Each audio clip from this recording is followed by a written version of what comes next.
Agents can quote and apply for an Elips Life Insurance Company or Lumico Life Insurance Company Medicare Supplement plan right on the CSG Actuarial quoting and enrollment platform. If you are accessing CSG through your Medicare Center account, let's start there. On your Medicare Center account, in the upper right-hand corner where your name is at, you can click on the CSG app. When you click on that, it will say loading in the upper left-hand corner, and then it will load the CSG Actuarial quoting and enrollment platform. To start an Elips or Lumico e-application, you first have to run your Medicare Supplement quote. So hit Run Quote underneath Medicare Supplement. You will then enter in your client's zip code. It will adjust the city and the state in the upper right-hand corner and show for you the county. You can also adjust the age, the gender, the tobacco status, and which plan you would like to quote. You will also want to move your effective date forward to the effective date of the application. If you would like to apply household discounts to that monthly premium, you can do so here and then hit Get Quote. You will want to find the Elips Life Insurance Company or Lumico Life Insurance Company quote on the quote results page. Once you are ready to do the e-application, you can hit Apply Now or Add to Cart. Add to Cart allows you to create a client shopping cart where you can do multiple applications at one time for that individual. For example, a Medicare supplement with a dental. If you are just doing a single Medicare supplement application for an individual, you can hit the Apply Now button. The first time that you try to take an application for Lumico or Elips, it will ask you to validate that you have a contract with the carrier. So you will have to enter in your agent ID. Once you have entered in your agent ID, you will then hit Update. Once you hit Update, the system will say Settings Updated, and it will take you right into the application. The next time you come in and start an application, it will not ask you to enter in your number because the system will automatically store it, so you do not have to enter it in every single time. If you ever have to update your agent ID, you can do that in the settings icon in the upper right-hand corner. Let's review the application page. You'll notice on the right-hand side, your quote from the quoting tool automatically carries over. As you are going through the application and answering questions, your rate on the right-hand side could update. Some examples of that would be if you quoted a non-household discount and you answer yes to the household discount question, the rate will automatically adjust for you. If you initially quote a 66-year-old and as you are going through the application, if your date of birth shows that they are older or younger, it will update that premium accordingly. As you go through the application, if you do change the plan, so if you initially quote a plan G and you change the plan to an N in the application, it will also update that quote for you. You can view all of the initial documents by clicking on Initial Documents. So if you needed to capture the outline of coverage, the terms, or the Medicare guide, you can do that here. You can also send them via email address. Within our overview section, we will start by going through each section of the application and completing it. Once we select our underwriting type on the left-hand side and click Continue at the bottom, it will update the sections. So you are only having to complete sections that relate to the underwriting type. Our application is also going to underwrite in real time for you and notify you of any errors in the application. So we do have our notifications tab in the upper right-hand corner. A couple of examples of notifications that you may receive as you are going through the application would be if you enter in the wrong underwriting type based upon your plan eligibility and Medicare Part A and Part B effective dates. If you entered in the wrong underwriting type, the system will notify you of that. If you answer yes to any automatic decline health conditions or you enter in any declinable drugs, the system would notify you of that. We want to make sure that all of your applications are submitted in good working order. So let's start by going through the application start to finish. It does carry over your agent name and your agent ID. We're going to start by selecting the underwriting type. We do have an eye icon here for more information on what the underwriting types are. Again, if you enter in the wrong underwriting type, our system will notify you of that. In this example, let's do an open enrollment application. I can enter in the date of birth and also my Medicare Part A and Part B effective dates. Once I have entered that in, I can go ahead and hit continue. Once I hit continue, it will automatically update the sections on the right-hand side that I have to go through and complete. So if I am doing an open enrollment, I would have different sections than I would if I was doing a fully underwritten app. So that is why we ask you up front what your underwriting type is. Now over here, I have the sections that I have to go through the application. Once a section is complete, it will have a green check mark, letting us know that section is complete and accurate. A yellow air icon means that there is missing information in that section that I have to go through and complete, or something is wrong in that particular section. As you are going through the application, everything automatically stores for you as you go to the bottom and hit continue. So if you ever have to come back into the application, it will save all of your application data for you. Starting with the applicant information section, we have Plan G selected. This is where if we wanted to change the plan type to a different plan type, we can. You'll notice we are not eligible for a Plan F, so it is grayed out and does not allow us to select that. It carries over our requested MedSupp effective date, and then everything that you see with a red asterisk is going to be a required field. So I'm going to go through and start filling out the application with the applicant information. It carries over the zip code, the city, and the state from the quote. If your mailing address is different, so if this is a P.O. box, you can enter that in here. And then you can enter in a phone number, and you also have the option to do a mobile phone number. We can also type in an email address.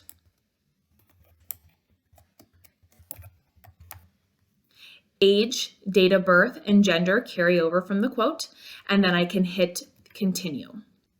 Within the CSG application, you can navigate to different sections in a different order if you would like to.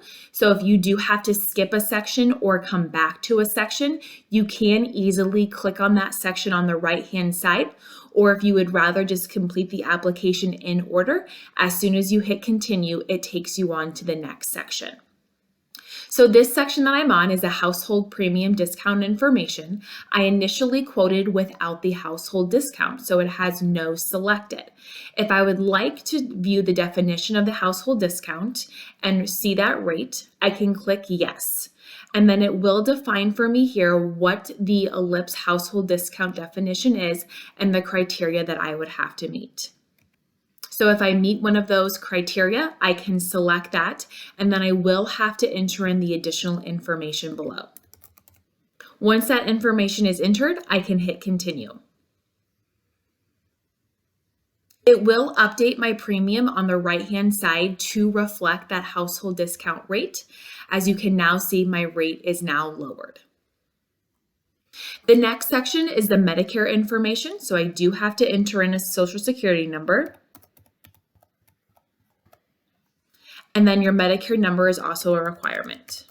It will automatically carry over the Medicare Part A and Part B effective dates from the initial underwriting section. And then we can answer some additional questions. Have you enrolled in Medicare Part B more than once? Did you enroll in Medicare Part B in the last 6 months? And did you turn 65 in the last 6 months? I'm going to answer no to being eligible due to a disability.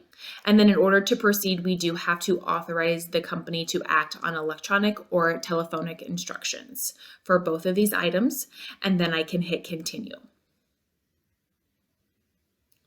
You will notice as you are going through the Elips Life or the Lumico Life e-application, all the questions that we are asking you are all the same questions that are on their paper or their own electronic application, so everything will match.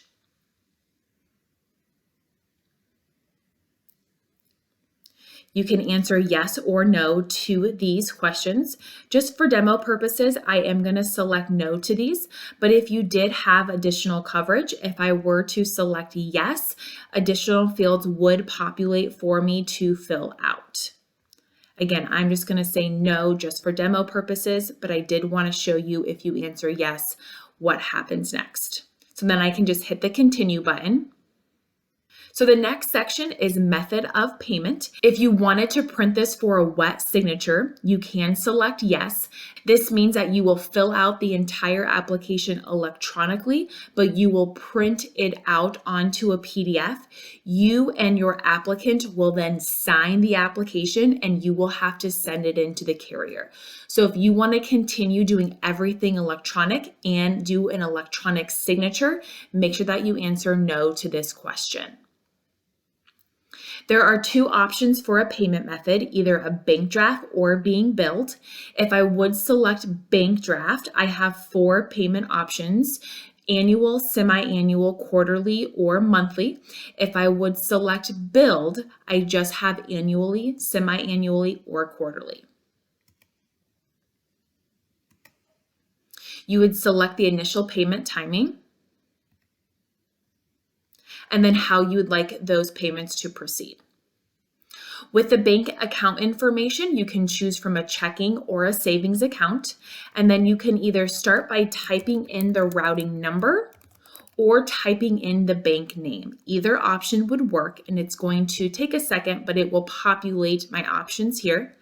I can select the bank, and then I can enter in the account number, and then the first name, and then the last name on the account.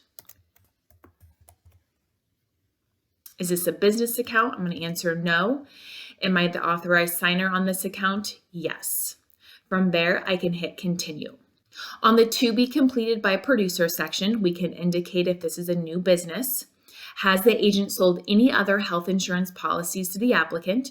You can answer yes, and then it will populate additional options for you.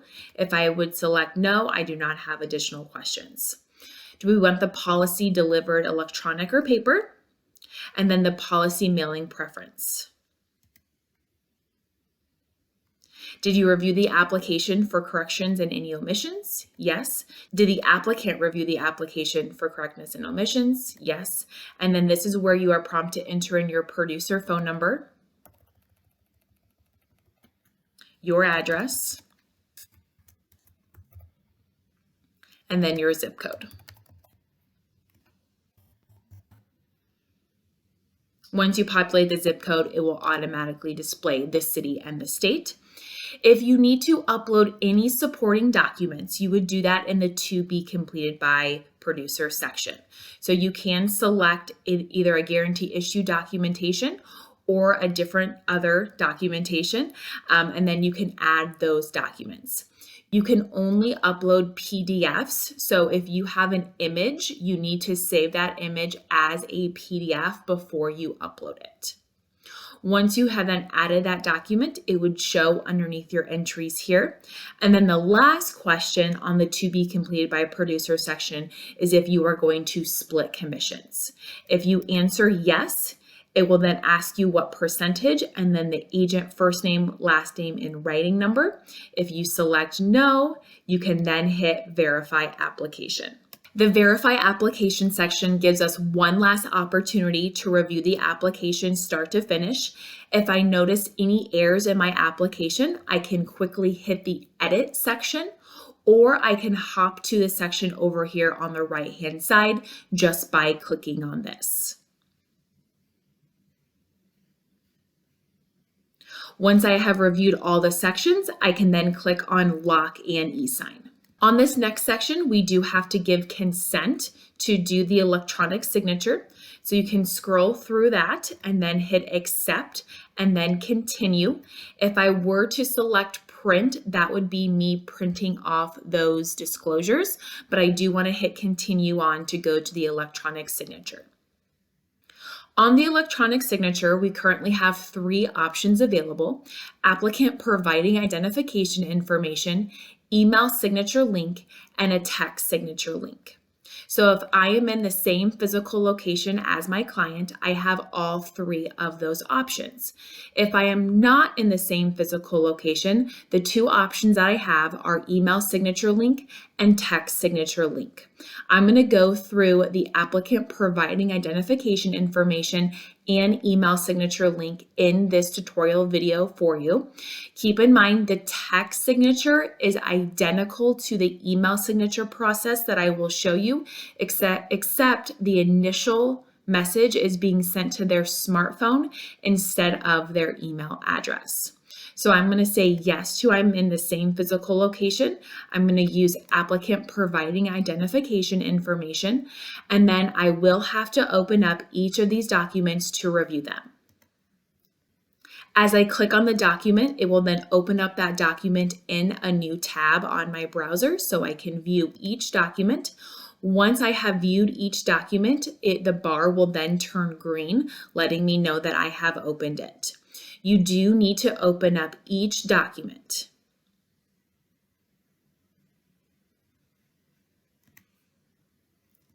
As I open up the application, you will notice that we have filled out the paper version of the application electronically. So this is a great way for you to have a copy of that application if you would like to have that. So you can see here, this is the application that we just went through electronically and filled out.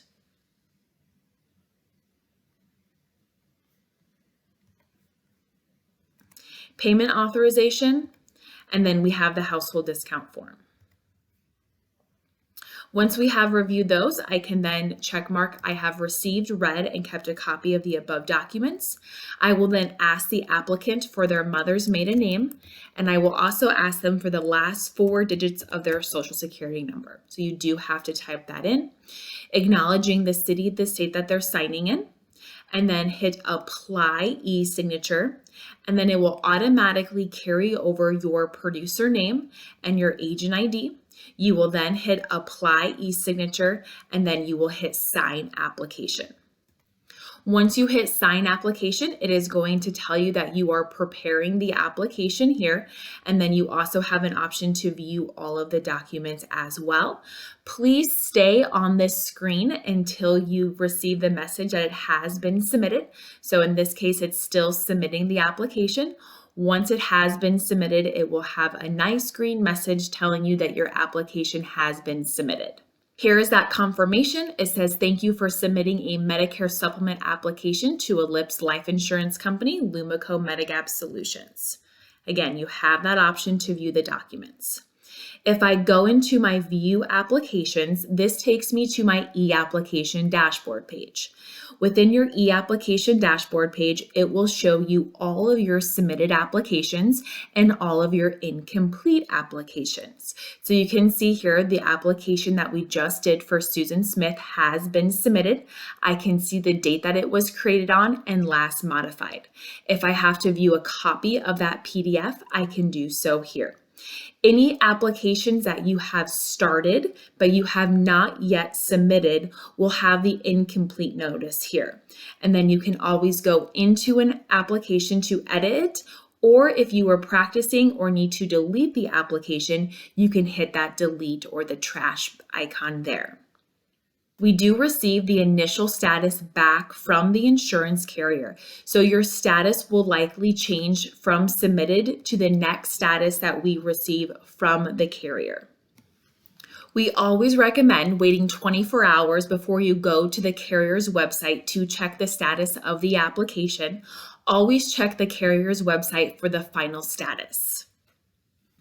Here is an example of a status that we would receive back from Lumico or Elips. So in this case, the application was submitted and completed, and now we have a policy number. So some of that may be further underwriting that they are going through, and then you will have to check on the carrier's website to see that final status. So one other thing that I want to show you here before we get into our other signature option, which is email, is a couple of notifications that you may receive if you did something wrong on the application.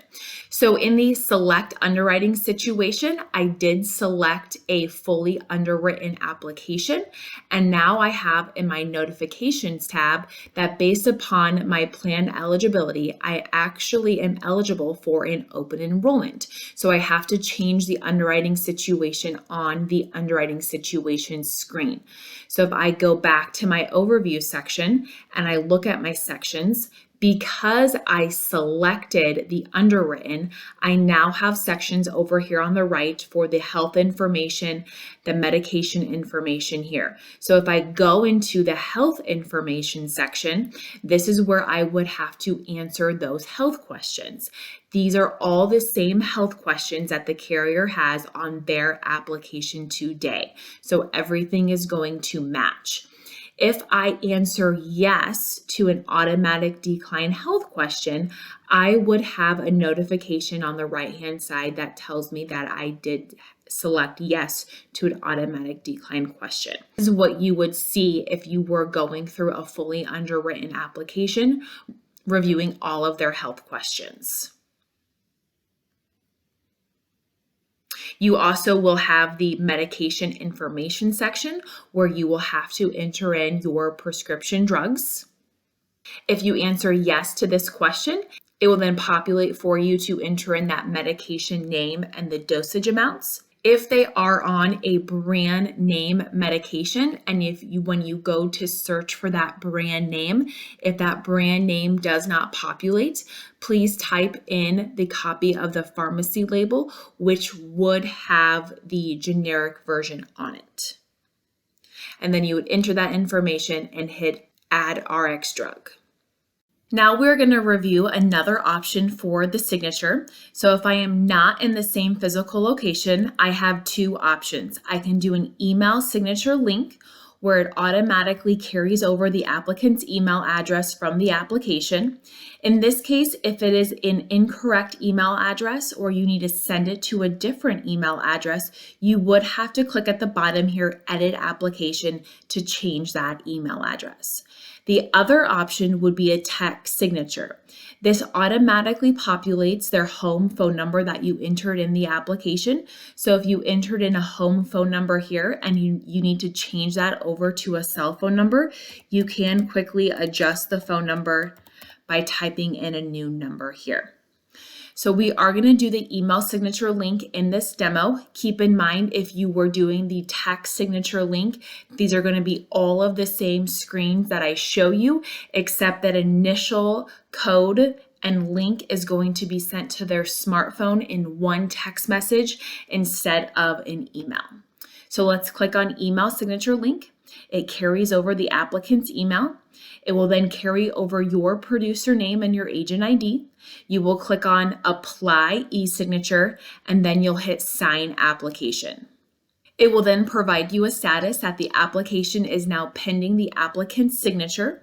The agent would have an option to open up these documents to review them. After that, the agent can click on View Applications, and then the agent will see the status of incomplete. The applicant does have 2 hours to electronically sign the application. So if it is past the initial 2-hour period, the agent does have an option here to resend the signature to the applicant. If the applicant is reviewing the app and notices there is an error in the application, the agent can hit Edit Application. If the agent clicks on Edit Application, it will void that security code and the link that was sent to the applicant, and then the agent will have to re-go through the signature process. This is the email that the applicant will receive. It will say that it is coming from their licensed insurance agent, and then it will have the carrier name up here at the top. It is coming from a do not reply at CSG Actuarial email address. And then you will notice you, the agent, is also copied in on this email. That way you receive the email as well, and you can walk the client through their code and clicking on the link. This also gives them the message that the code will expire in 2 hours, so the applicant can copy or write down this code, and then they'll click on Verify Signature. They will type in or paste in that verification code, and then they will have to enter in the date of birth. The date of birth does have to match the application date of birth. So if the agent entered in the wrong date of birth on the application, they will have to go in and edit the application and then resend the signature. So I can hit verify after the code and date of birth has been entered. The applicant will then review the terms and the conditions of doing an electronic signature, scrolling to the bottom and selecting I agree. And then the applicant will open up all the forms to review them for accuracy. So they do have to open up the outline of coverage, the terms and the disclosures, the guide, and then the application itself. The applicant will be able to see that everything is filled out on the carrier's paper application. The applicant will then check mark, I have received, read, and kept a copy of the above documents. Then they will acknowledge the city and the state that they're signing in. Once they have entered that in, they can check mark Apply e-signature, and then they will hit Sign Application. The applicant will see the status of submitted, and they also have an opportunity to review all of the documents. When the agent looks at their e-applications panel, they can see that client status has changed to submitted, so John Smith did sign his application. If you have any questions as you're going through the application, you can always contact support. So if you are on the CSG app inside Medicare Center, on the right-hand side, you see a support button. You can either call us directly for assistance, which I do encourage, or you can send us a message through the system. Please make sure that you do have your valid email and phone number and method of contact. And if you want to provide us any additional information, that would be greatly appreciated. And then you can hit send message. The other option would just be to contact us directly by phone.